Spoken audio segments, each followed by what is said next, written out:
Doctor LH Hiranandani hospital Powai आणि Red health यांच्या संयुक्त विद्यमाने मध्य मुंबईत पहिली 5G सक्षम ॲडव्हान्स लाईफ सपोर्ट रुग्णवाहिका सेवा सुरू करण्यात आली आहे.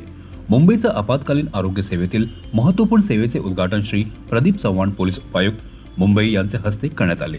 यावेळी रेड हेल्थचे संस्थापक व मुख्य कार्यकारी अधिकारी श्री प्रदीप सिंग, डॉक्टर LH हिरानंदानी हॉस्पिटलचे मुख्य कार्यकारी अधिकारी डॉक्टर समीर कुलकर्णी आणि हॉस्पिटलचे वरिष्ठ प्रतिनिधी उपस्थित होते. ही क्रांतिकारी 5G सक्षम रुग्णवाहिका सेवा आपत्कालीन वैद्यकीय प्रतिसाद तंत्रज्ञानामध्ये एक महत्त्वपूर्ण झेप आहे, जी मध्ये मुंबईला पुढील पिढीच्या आरोग्य सेवा वितरणाच्या अग्रस्थानी नेते. या रुग्णवाहिकेत अत्याधुनिक 5G कनेक्टिव्हिटीचा वापर केला जातो, ज्यामुळे रिअल टाइम वैद्यकीय डेटा ट्रान्समिशन, रिमोट तज्ज्ञ सल्लामसलत आणि आपत्कालीन प्रतिसाद पथके व रुग्णालय सुविधांमध्ये विनासायास समन्वय शक्य होते. मध्य मुंबई सुरू करण्यात आलेल्या या 5G सक्षम प्रगत रुग्णवाहिका सेवेमधून आरोग्य सेवा नाविन्यतेमध्ये अग्रस्थानी असण्याप्रती शहराची कटिबद्धता दिसून येते. ही अत्याधुनिक आपत्कालीन प्रतिसाद यंत्रणा हॉस्पिटलमध्ये दाखल करण्यापूर्वीच्या केअरमध्ये अनपेक्षित क्षमतांची भर करते, ज्यामुळे आपत्कालीन स्थितीत महत्त्वपूर्ण वैद्यकीय हस्तक्षेप त्वरित सुरू होण्याची खात्री मिळते. 5G तंत्रज्ञानामुळे तज्ज्ञ डॉक्टरशी त्वरित संपर्क साधता येतो, ज्यामुळे गंभीर क्षणी रिअल टाइम मार्गदर्शन मिळण्यासोबत निर्णय घेता येतो. रेड हेल्थचे संस्थापक व मुख्य कार्यकारी अधिकारी श्री प्रदीप सिंग म्हणाले, मुंबईच्या आपत्कालीन आरोग्य सेवेच्या इतिहासात आजचा दिवस अत्यंत महत्त्वाचा आहे. मध्य मुंबईत सुरू करण्यात आलेली पहिली 5G सक्षम ॲडव्हान्स लाईफ सपोर्ट रुग्णवाहिका सेवा आपत्कालीन वैद्यकीय तंत्रज्ञानातील शक्तिशाली प्रगती आहे. डॉक्टर LH हिरानंदानी हॉस्पिटलचे मुख्य कार्यकारी अधिकारी डॉक्टर समीर कुलकर्णी म्हणाले, मध्य मुंबईत पहिली 5G सक्षम ॲडव्हान्स लाईफ सपोर्ट रुग्णवाहिका सेवा सुरू करताना आम्हाला अभिमान वाटत आहे, जी आपत्कालीन वैद्यकीय सेवा देण्यामधील महत्त्वपूर्ण पाऊल आहे.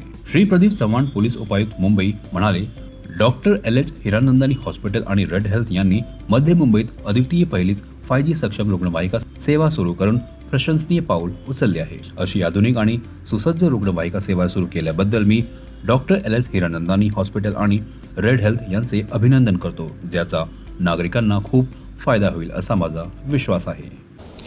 डॉक्टर LH हिरानंदानी हॉस्पिटल आणि रेड हेल्थ यांच्या मार्फत एक खूप चांगला नवीन इनिशिएटिव्ह लॉन्च झालेला आहे आज, ज्याच्यामध्ये त्यांनी 5G enabled ambulance and advanced ambulance he introduce केलेली आहे.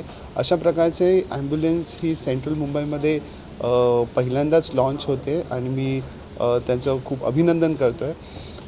ट्रॅफिकशी निगडीत ज्या विषय येतो त्यावेळेस एखादा व्यक्तीचा अपघात होतो, त्यावेळेस सगळ्यात महत्त्वाची गोष्ट ही असते की त्याला लवकरात लवकर हॉस्पिटलमध्ये पोहोचवणे. तो जो मधला पिरियड आहे की जो अपघात स्थळापासून हॉस्पिटलमध्ये नेण्याइतपतचा, तो फार क्रुशियल असतो, तो फार महत्त्वाचा असतो आणि त्याच्यामध्ये अशा प्रकारची एक नवीन पहल जी आहे ती डॉक्टर LH हिरानंदानी हॉस्पिटल आणि रेड हेल्थने सुविधा पुरवलेली आहे. मी त्यांचं खूप खूप अभिनंदन करतो आणि या सुविधेचा सगळ्यांना खूप फायदा होईल अशी आशा करतो. पोलीस विभाग बरोबर, जसं मी म्हटलं की बऱ्याचशा लोकांना या गोष्टीची माहिती नसते की एकदा अपघात स्थळावरती काय आवश्यक आहे, काय उपचार देणं आवश्यक आहे, हे बऱ्याच लोकांना माहिती नसतं. तर त्यावेळेस आपल्याकडे एक्सपर्ट डॉक्टर आणि एक्सपर्ट यंत्रणांचं टेक्नॉलॉजी बेस्ड सोल्युशन असेल तर डेफिनेटली ते खूप मदत होईल लोकांचा जीव वाचवण्यासाठी आणि अपघात स्थळावरती रिस्पॉन्स टाईमसाठी पण खूप मदत होईल. इनफॅक्ट आजच्या ह्या उपक्रमामध्ये मी हे जनतेला आवाहन करू इच्छितो की जेव्हा आपण रस्त्यावर जात असाल, आपण वाहनांवरती जात असाल, तर कृपया करून ॲम्ब्युलन्सला जाण्यासाठी वेळ द्या, कारण ॲम्ब्युलन्स हॉस्पिटलमध्ये पोहोचणे हे फार महत्त्वाचं असते. कारण ते जे 10, 15, 20 मिनटं असतात, ज्याच्यामुळे बऱ्याचशा वेळेस अपघातानंतरचे जे 10-15 मिनिट असतात ते फार महत्त्वाचे असतात एखाद्या पेशंटचा जीव वाचवण्यासाठी.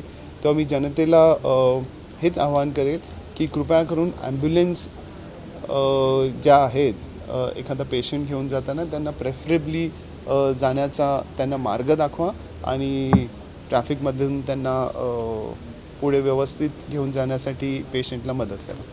धन्यवाद. Sir ambulance as a service वैसे भी एक एम्बुलेंस एज अ सर्विस ऐसे भी एक सर्विस है जो हमारे सारे पेशेंट्स के लिए बहुत इम्पॉर्टेंट है और जिससे कि जितना जल्दी हो सके हॉस्पिटल पहुंचा जा सकता है. इसमें अब जो एक नया टेक्नोलॉजी आया है वो 5G यानी कि 5th जनरेशन ऑफ एम्बुलेंसेस आई हैं, जिसका कि ये मतलब है कि जैसे ही पेशेंट एम्बुलेंस में आते हैं तभी से उनका जो है इलाज शुरू किया जा सकता है. और जितने भी डिसीजंस लेने होते हैं कि क्या प्रोसीजर करना है, क्या मेडिकल प्रोसीजर्स हम उनको ज़रूरत है, उसके लिए वहाँ एक एम्बुलेंस में एक डॉक्टर रहते हैं और वो लाइव कनेक्टेड रहते हैं यहाँ हॉस्पिटल के इमरजेंसी डिवीज़न से, जिसका कि ये मतलब है कि जैसे ही एम्बुलेंस में हमारे पेशेंट चढ़े हैं वहाँ से उनका इलाज शुरू होगा, एक लाइव कनेक्टिविटी रहेगी, उनके सारे वाइटल्स हॉस्पिटल पहुँचते रहेंगे और उसके बेसिस पे जो मेडिकेशन देना है, जो प्रोसीजर करना है वो उसी वक्त दिया जा सकता है. तो जब तक कि पेशेंट हॉस्पिटल पहुंचते हैं उनका एक इनिशियल जो है स्टेबिलिटी आ जाती है जिसको कहा जाता है, और इनिशियल स्टेबिलिटी के साथ ही जब उनको ER डिवीज़न में ट्रांसफ़र किया जाता है तो उनके ठीक होने के या उनके जीवित रहने के चांसेस काफ़ी ज़्यादा बढ़ जाते हैं. हेल्थ हमेशा से पेशेंट फर्स्ट कंपनी रहा है. पहले मरीज़ के बारे में सोचते हैं हम लोग, और ये जो टेक्नोलॉजी आई है ये भी उसी वजह से आई है, जहां हम सोच रहे हैं कि जो पहला एक स्वर्णिम पहर या पहला जो एक गोल्डन आवर होता है उसको कैसे बेस्ट यूटिलाइज़ किया जाए सो दैट पेशेंट की जान बच जाए. अब जब ये टेक्नोलॉजी आ गई है, काफ़ी वेल टेस्टेड है, और अब हीरानंदानी हॉस्पिटल जैसे बड़े नामी गिरामी हॉस्पिटल ने भी अगर ये ले लिया है टेक्नोलॉजी, तो हमें पूरी उम्मीद है कि हम आगे ले जाके इन सारे हॉस्पिटल्स को भी ये सर्विस या ये सुविधा मुहैया करा सकते हैं. तो रेड हेल्थ का तो हमेशा से यही रहा है, एक मोटो रहा है कि पेशेंट की जान बचानी है, और क्योंकि हर मिनट कीमती है हम उस हर मिनट की कीमत करते हैं. तो अब तक कितना ये एम्बुलेंस प्रोवाइड हो चुका है? जी, अभी तक ऐसी करीब 40 एम्बुलेंसेस हम लोग पूरे भारत में अलग अलग हॉस्पिटल्स के साथ डिप्लॉय कर चुके हैं, और अब यहाँ से हम तो चाहते हैं कि रेड हेल्थ की जितनी 6000 एम्बुलेंसेस हैं उनमें ये सारी सर्विसेज आ जाएं, और साथ ही साथ और भी जो दूसरे एम्बुलेंसेस हैं उनको भी हम ये ज़रूर प्रोवाइड करने की कोशिश करेंगे. Thank you. CEN न्यूज देश प्रदेश की ताजा तरीन खबरों के लिए CEN न्यूज को सब्सक्राइब करें और रहें पल पल की खबर से हर पल बाखबर.